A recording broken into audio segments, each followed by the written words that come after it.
Hello friends, எல்லோரும் எப்படி இருக்கீங்க? இந்த காலிஃப்ளவர் பொரியல் பண்ணலான்னு வாங்கினேன். என் பெரிய பொண்ணுக்கு எனக்கும் சின்ன சண்டை, அதனால் அவளுக்கு பிடிச்ச மாதிரி இந்த காலிஃப்ளவர் பக்கோடா மாதிரி போட்டு கொடுத்தா சாப்பிட்ருவா. அதனால் இதை செஞ்சு கொடுத்து சமாதானம் பண்ணிட்டேன். இது பண்ணிவிட்டு வெண்டைக்காய் பொரியல், தயிர் சாதம், அவ்வளோதான், சிம்பிளாக முடிஞ்சிச்சு. அப்புறம் தட்டைப்பயிறு இருந்து அதை போட்டு ஒரு குழம்பு வச்சுட்டேன். காலையில் தோசைக்கு, மத்தியானம் சாதத்துக்கு எல்லாத்தையும் வச்சு சாப்பிட்டுக்கலான்னு.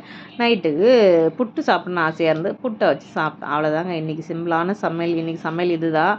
அதுக்கப்புறம் ஒரு வேலையாக வெளியே போனோம். அப்போ போகும்போது இந்த பிக் பாஸ் வீடு இருக்குல்ல, அந்த வீடு வந்துச்சு. அதை பார்த்தோன்னே எனக்கு என்ன தோணுச்சுன்னு வச்சுக்கங்களேன், நிறைய சண்டை அது இதுன்ட்டு. ஏன்னா இந்த வருஷம் எங்களுக்கு தொடங்கும் போதே நல்லா அடித்தடி அமக்கலமாக தொடங்குச்சு.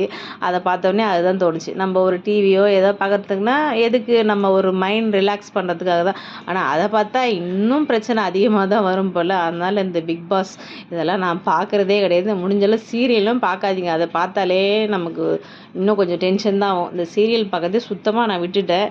நீங்கள் யாரெல்லாம் இன்னுமே சீரியல் பார்த்துட்டு இருக்கீங்க அப்படின்னு மறக்காமல் கமெண்ட் பண்ணுங்கள். அப்புறம் முடிஞ்சாலும் நம்ம ஹெல்த்தியும் கொஞ்சம் கேர் பண்ணணும். அப்படி டெய்லி பீட்ரூட் ஜூஸோ ஏதாவது ஒன்று குடிக்கிறது. நீங்களுமே நமக்காக ஒரு அரை மணி நேரமாக கண்டிப்பாக பர்சனலாக ஒதுக்கணும்.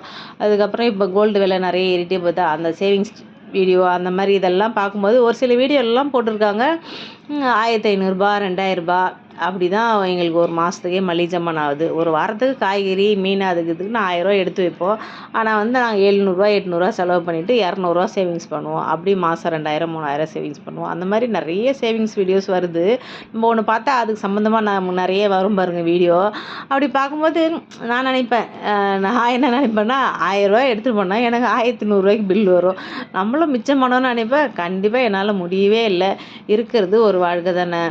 எவ்வளோ தான் சேவிங்ஸ் பண்ணுறன்ற பேரில் ரொம்ப மிச்சம் பண்ணி என்னங்க பண்ண போகிறோம்? முடிஞ்ச அளவுக்கு இப்போ நகை விற்கிற விலையில் நகையெல்லாம் வாங்க முடியுமான்னு எனக்கு தெரியல.